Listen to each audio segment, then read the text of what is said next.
I'm Andy, I'm a pie maker, and today we're going to talk about homemade crust. So this is really easy, you guys, and you can go to the store and you can get the ones that are pre-rolled in a box, or you can get a frozen one, but they're not good. And from the perspective of a pie eater, pie is only two ingredients. It's the crust and it's the filling.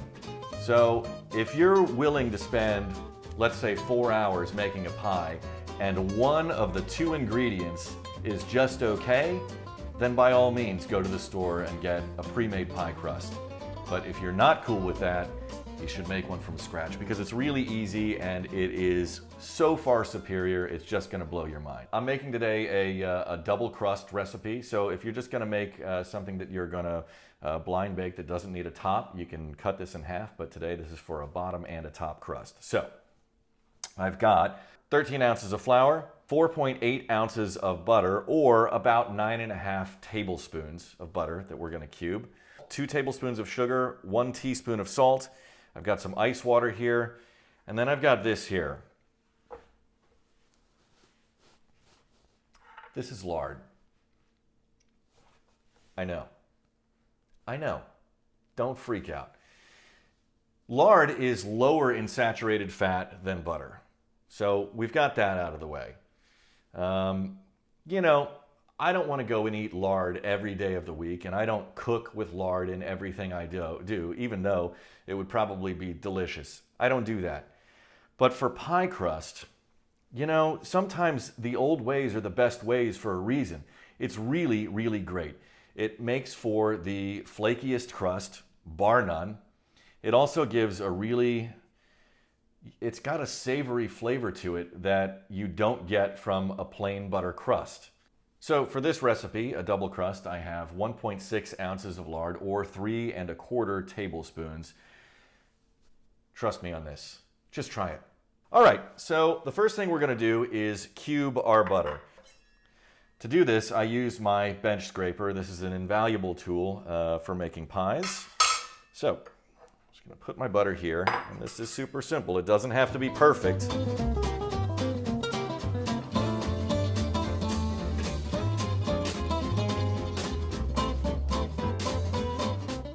And that's it. Super easy. For the lard, we want to do the same thing. I've already cut this up, and I found that the easiest way to do this, lard is pretty soft. So I'll get the amount of lard that I want and put it between 2 sheets of plastic wrap or wax paper and flatten it out till it's about, that thick. If you can see that, that's several pieces. And then I'll stick it in the freezer.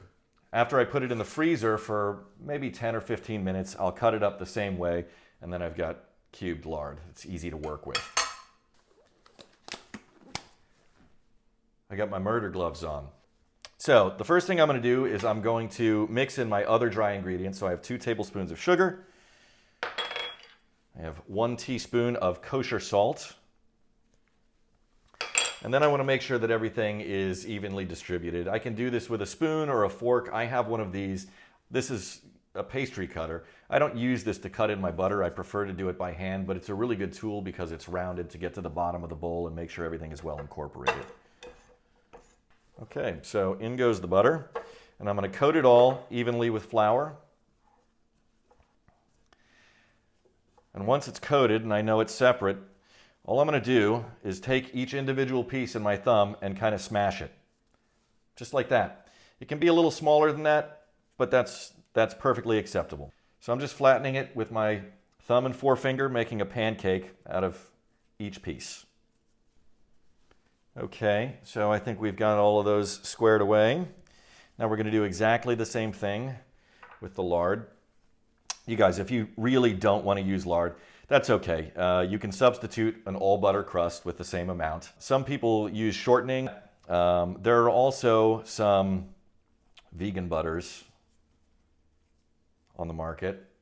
I have a friend who is a vegan, and I make pies for her, and I use the vegan butter, and it turns out surprisingly well. So you can use that too if you're of that persuasion. Okay, so I think we're good there too. So now we just want to mix it all together, make sure it's incorporated, and I'm not pressing down on this. I don't want to mash it into itself or anything, just really loosely. Now over here, I've got some iced water. So for a double, I'm going to do 4 tablespoons or 1/4 cup. And then if I need a little bit of extra, that's okay. Depending on where you are in the country, you're going to need more or less water depending on the humidity in the air. So here in Southern California, I usually wind up with an extra tablespoon of water per crust. So if I'm going to start with 4 tablespoons for this double, I'll usually wind up at about 6. But I've been in other places like Southern Florida, and if I put that much liquid into my pie crust, it's too wet, it's unworkable, and it comes out like a rock, which is not good for anybody. So just do a little bit at a time. I did about half of that, and then I'm going to take my pastry cutter, and I'm just using it to kind of fold the water in. I'm not trying to form any gluten. I just want to make sure that it's getting incorporated.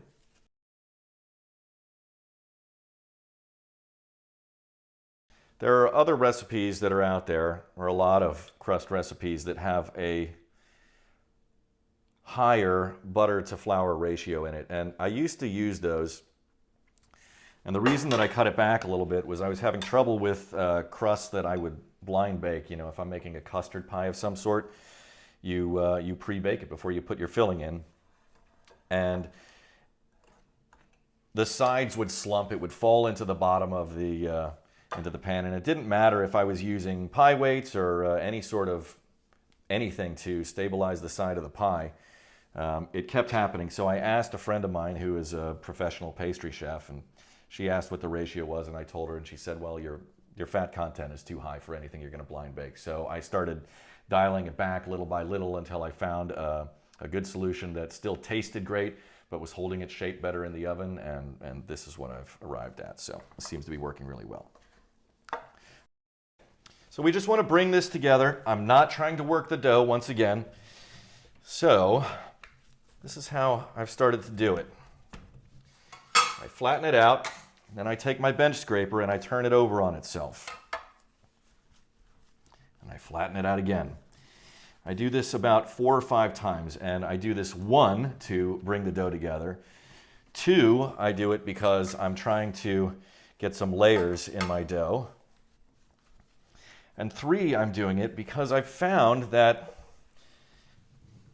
this might be a little bit controversial, because everybody says you don't want to do any gluten development in your pie dough, and you want to do not very much. But in my experience, if there's no gluten development, then you get a crust that just kind of falls apart, especially during baking. You want a little something there. You want a little bit of chew to it when you bite into it. So I do about 4 or 5 turns, and that seems to be working pretty well for me.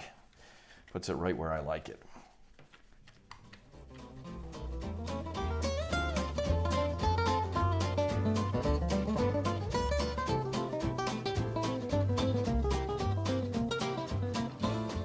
That's it. Don't work it any more than that. Now I'm going to cut this in half. I'm going to form 2 discs, wrap it in plastic wrap, and I'm going to stick it in the fridge for at least a half an hour.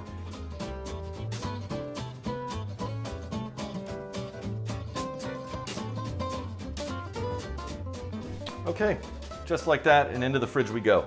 If it still looks a little bit dry in here, don't worry. It's going to continue to, the flour is going to hydrate while it rests in the fridge, and it's going to come out just great. And you want it to look, you know, just like this. I don't know if you can see or not, but it's speckled with, you know, chunks of butter and lard. That's exactly what you want. That's how you get a flaky crust. All right, so that's it. Into the fridge, and make your own pie crust. It's way, way, way better. Just do it. Trust me. All right, see you later. Bye.